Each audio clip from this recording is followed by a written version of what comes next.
আসসালামু আলাইকুম রহমতুল্লাহ। প্রিয় অ্যাডমিশন ক্যান্ডিডেট 2025, আশা করি তোমরা সবাই অনেক ভালো আছো। আগামী 21 তারিখে এবং 22 তারিখে 21 তারিখে তোমাদের জাহাঙ্গীরনগর বিশ্ববিদ্যালয়ের সি ইউনিটের পরীক্ষা এবং 22 তারিখে তোমাদের কিন্তু জাহাঙ্গীরনগর বিশ্ববিদ্যালয়ের বি ইউনিটের পরীক্ষা। তো এই পরীক্ষা নিয়ে তোমরা অনেক বেশি টেনশনে আছো এবং অনেক বেশি ভয় তোমাদের মনে কাজ করতেছে। যেমন এই যে ভদ্রলোক, সে যেমন আতঙ্ক হয়ে আছে, ঠিক আছে, অনুরূপভাবে তোমরাও কিন্তু আতঙ্কিত হয়ে আছো যে জাহাঙ্গীরনগর বিশ্ববিদ্যালয়ের তিরিং বিরিং কোশ্চেন, সেই কোশ্চেনের সম্মুখে তুমি কিভাবে টিকবা। তো তোমার সেই সলিউশন নিয়ে আমি তোমাদের আদিল ভাইয়া চলে এসেছি, যাতে করে কিভাবে এই আজকে তো হচ্ছে তোমার 17 তারিখ, তো আগামী 5 দিনের ভিতরে 4 থেকে 5 দিনের একটা প্রিপারেশন নিয়ে তুমি কিভাবে খুব ভালো একটা পজিশন করতে পারবা জাহাঙ্গীরনগর বিশ্ববিদ্যালয়ে, সেই টেকনিক এবং পলিসি নিয়ে আজকে আমি তোমাদের সাথে ইনশাল্লাহ কথা বলবো। শুরুতেই আসো তোমাদের ইংরেজি কোশ্চেনটা নিয়ে। ইংরেজি তোমরা যে কোশ্চেনটা, যদি আমি যেহেতু বিগত বছরের প্রশ্নগুলো আমি অনেকটাই তোমাদের সলিউশন করেছি এবং দেখলাম যে তোমাদের জাহাঙ্গীরনগর বিশ্ববিদ্যালয়ে যেই টপিকগুলো থেকে প্রশ্ন আসে, আমি যদি তোমাদের অ্যাট আ গ্লান্স দেখাই, তাহলে এই টোটাল 20টা যে টপিক আছে, এই টোটাল 20টা টপিক থেকে আসে। ঠিক আছে, আমি এটাকে আরো কমাইতে চাইলাম, কিন্তু কমাই লাভ কি ভাইয়া? কারণ তোমার জাহাঙ্গীরনগর বিশ্ববিদ্যালয়ে প্রায় 40টার মতো তোমার ইংলিশের কোশ্চেন থাকবে।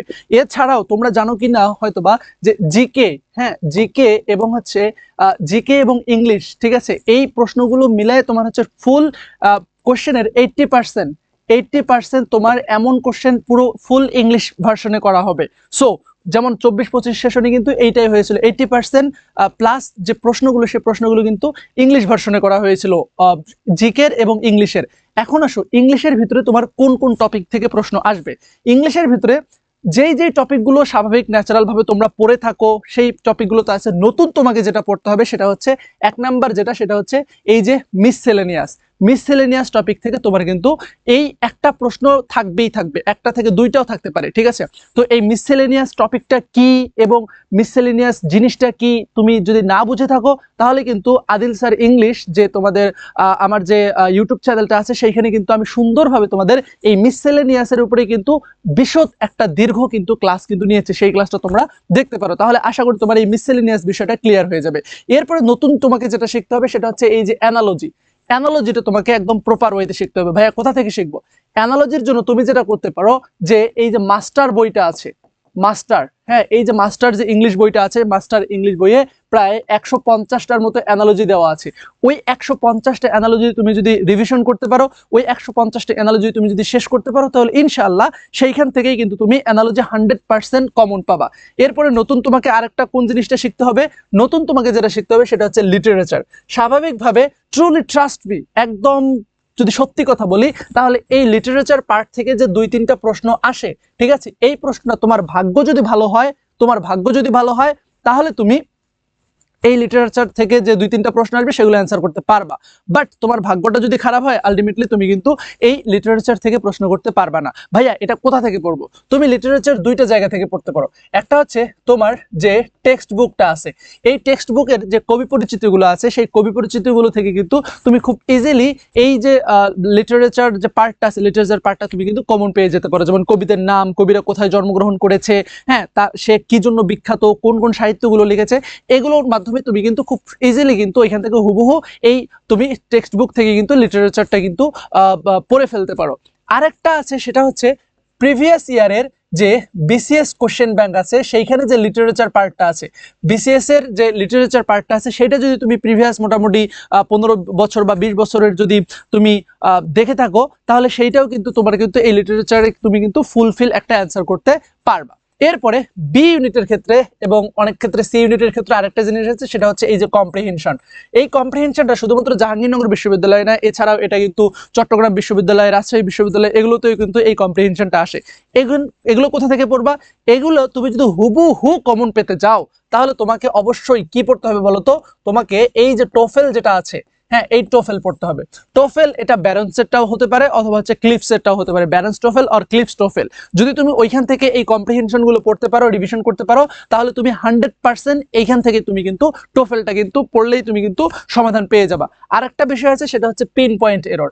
এই পিন পয়েন্ট এররগুলো কিন্তু তোমার তোমার জাহাঙ্গীরনগর বিশ্ববিদ্যালয়ের জন্য কিন্তু অনেক বেশি গুরুত্বপূর্ণ। এইখানে থেকে কিন্তু জাহাঙ্গীরনগর বিশ্ববিদ্যালয়ের প্রশ্ন আসে। আরেকটা হচ্ছে তোমার সেন্টেন্স কারেকশন। এই পিন পয়েন্ট এরর ও সেন্টেন্স কারেকশন, এই যে মোটামুটি 5টা টপিক বললাম, analogy, miscellaneous, literature, comprehension, pin point error, এই যে 5টা টপিক বললাম, এই 5টা টপিক অন্যান্য বিশ্ববিদ্যালয়ের থেকে জাহাঙ্গীরনগর বিশ্ববিদ্যালয়ে কিন্তু একটু আলাদাভাবে আসে। এবং এই 5টা টপিক থেকেই তুমি মিসসেলেনিয়াস থেকেই মিনিমাম 2 থেকে 3টা প্রশ্ন পাবা, অ্যানালজি থেকে তুমি 2-3টা প্রশ্ন পাবা, ঠিক আছে, 2 থেকে 3টা।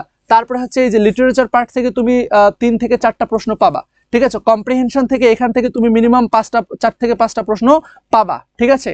এবং এই পিন পয়েন্ট এরর বা সেন্টেন্স কারেকশন, এইখান থেকে তুমি 3 থেকে 4টা প্রশ্ন পাবা। তাহলে দেখো এইখানেই তোমার কিন্তু এই যে কত, যে 3 ত্রিকা মোটামুটি 5টাতে 3 5 15 থেকে 16টা, তাহলে 40টা প্রশ্নের ভিতরে তোমার 16 থেকে 17টা প্রশ্ন কিন্তু তোমার এই যে 5টা টপিক তোমাকে বললাম, এই 5টা টপিক থেকে তুমি 100% পেয়ে যাচ্ছ।